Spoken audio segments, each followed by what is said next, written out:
हे सगळं सुरू असताना उद्धव ठाकरे यांच्या शिवसेनेच्या अडचणी काही संपण्याचं नाव घेत नाहीये। विधानसभेच्या निवडणुकांमध्ये झालेल्या पडझडीतून पक्ष अजूनही सावरलेला नाहीये। स्थानिक स्वराज्य संस्थांच्या निवडणुका लढायच्या कशा याचा अजून धड ताळमेळ लागत नाहीये। इंडिया आघाडीत राहायचं तर भूमिका कशा घ्यायच्या याबाबत स्पष्टता नाहीये। पक्ष सोडून जाऊ पाहणाऱ्या कार्यकर्त्यांना थांबवण्याची योजना नाहीये।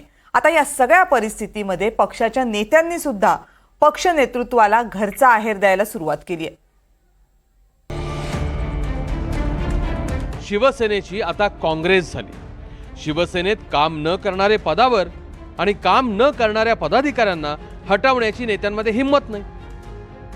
उद्धव ठाकरेंच्या शिवसेनेला मिळालेला हा घरचा आहेर आणि हा आहेर दिलाय भास्कर जाधवांनी। मुंबईत झालेल्या पक्षाच्या बैठकीत जाधवांनी पक्षात काय घडतंय आणि काय बिघडतंय याचा पाढाच वाचलाय। भास्कर जाधवांच्या भाषणाची एक ऑडिओ क्लिपच समाज माध्यमांवर समोर आली आहे। आपल्या भाषणात भास्कर जाधवांनी म्हटलंय, जवळजवळ आपल्या पक्षाची काँग्रेस झाली आहे हे सांगताना वेदना होतात। जे पदाधिकारी काम करत नाहीत त्यांना बाजूला करायची आमच्यात हिंमत नाही। काम न करणाऱ्याला तो नाराज होऊ नये म्हणून दुसरं पद दिलं जातं। येता येता आता मी प्रवासातूनच आलोय, गावावरून निघालो आणि आता मी मंत्रालयात मीटिंग करता आलोय। येता येता मी ती क्लिप ऐकली। मी काय नेमकं भाष्य केलं हे मी क्लिप ऐकली। आपणही ती क्लिप ऐका। जिथे मी असं बोललोय की आपल्या पक्षाची काँग्रेस झाले, इथंच ती क्लिप कट केली गेलेली आहे। इथंच ती क्लिप म्हणजे माझं भाष्य स्टॉप केलं गेले। त्याच्या पुढचा आणि मागचा रेफरन्स वाचा ना, ऐका ना। भास्कर जाधव म्हणजे शिवसेनेची तोफ। कोकणातल्या रत्नागिरीतला हा नेता विधिमंडळातही पक्षाची बाजू मांडताना कुणाचाही मुलाहिजा ठेवत नाही। विधिमंडळाच्या कार्यपद्धतीप्रमाणेच पक्ष संघटनेतही जाधवांचा अनुभव दांडगा आहे। शिवसेना फुटल्यावरही भास्कर जाधव उद्धव ठाकरेंसोबतच राहिले। 2024च्या निवडणुकीत कोकणात महाविकास आघाडीची जबरदस्त पिछेहाट झाली, पण तरीही भास्कर जाधवांनी आपला गुहागरचा किल्ला अभेद्य राखला। मग त्याच भास्कर जाधवांना आज शिवसेनेची काँग्रेस झालीये असं म्हणण्याची वेळ काय यावी? चांगले निर्णय होण्याकरता संपूर्ण माझं भाषण जर ऐकलं तर त्यातून त्या भाषणाचं स्वागतच होईल आणि मीडियावर सुद्धा माझ्या भाषणाचं स्वागतच झालेलं आहे। त्यामुळं या ठिकाणी पक्ष अडचणीत वगैरे असं म्हणण्याचं काही कारण नाही। जर पक्ष अडचणीत असेल तर तो बाहेर काढण्याकरता काही ठोस भूमिका घेतली पाहिजे ना, काही ठोस निर्णय घेतले पाहिजेत ना, काही धाडसानं काही निर्णय आपल्या अंगावर घेतले पाहिजेत ना, काही संकटांना सामोरं गेलं पाहिजे ना।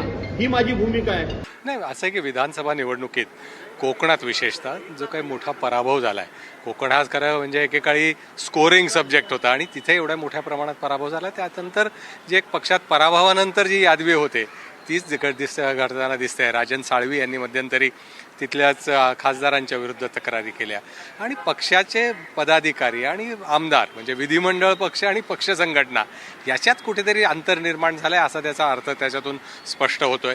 कारण पदाधिकाऱ्यांनी या निवडणुकीमध्ये मदत केली नाही असा अनेक आमदारांचा आरोप आहे आणि मला वाटतं त्याच संदर्भात भास्कर जाधव बोलले असावेत असं दिसतंय।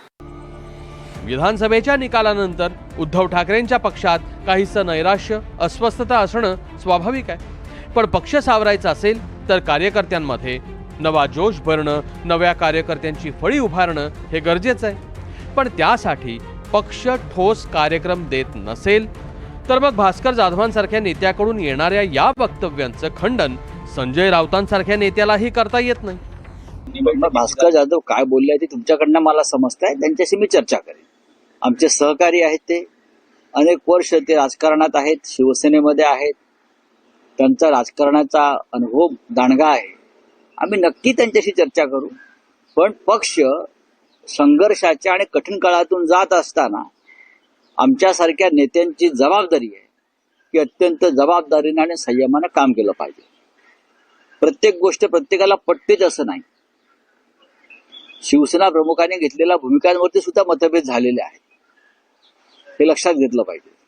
तरीही बाळासाहेबांनी हा पक्ष ताकदीनं पुढे नेला आणि आम्ही सगळे त्या प्रवासातले त्यांचे साथी आहोत। भास्कर जाधवांच्या या वक्तव्याच्या निमित्तानं शिंदेच्या शिलेदारांनीही ठाकरेंना टोले लगावण्याची संधी सोडली नाही। आता ते मी ऐकलं नाही, पण ते जर बोलले असतील तर मग आम्ही 2019ला हेच म्हणत होतो ना महाविकास आघाडी जेव्हा संजय राऊतांनी शिवसेनेला करायला लावली काँग्रेसबरोबर, त्यावेळी आम्ही हेच म्हणत होतो की हे आपल्याला परवडणार नाही. त्यांचे विचार वेगळे आहेत आणि हिंदू हृदय सम्राट वंदनीय शिवसेना प्रमुख स्वर्गीय बाळासाहेब ठाकरे साहेबांनी आपल्याला दिलेली शिकवण आणि आपल्याला दिलेले विचार वेगळे आहेत. त्यावेळी आमचं ऐकलं गेलं नाही. माननीय भास्कर जाधव साहेबांना त्याचा प्रत्यय आता आला आणि तो आल्यानंतर ते बोलायला लागले. त्यांच्या बोलण्यात काही चुकीचं नाही, योग्य आहे. निवडणुकांमधलं यश साजरं करणं हे आनंददायी असतंच, पण राजकारणाचे खरे धडे हे अपयशाच्या आणि संघर्षाच्या काळातच गिरवले जातात. शिवसेना ही संघर्षातूनच उभी राहिली आणि रुजलीही, पण 2022 पासूनचा शिवसेनेचा संघर्ष हा पूर्णपणे राजकीय आहे आणि त्यातून पुढे जाण्यासाठी राजकीय रणनीती आणि मजबूत पक्षबांधणीचीच गरज असणार आहे. पण शिवसेनेचं पक्ष नेतृत्व ते मान्य करत नसेल तर त्याची जाणीव करून देणं हे पक्षातल्या अनुभवी नेत्यांचं कर्तव्य असतं. भास्कर जाधवांनी तेच केलंय. Bureau report, NDTV Marathi.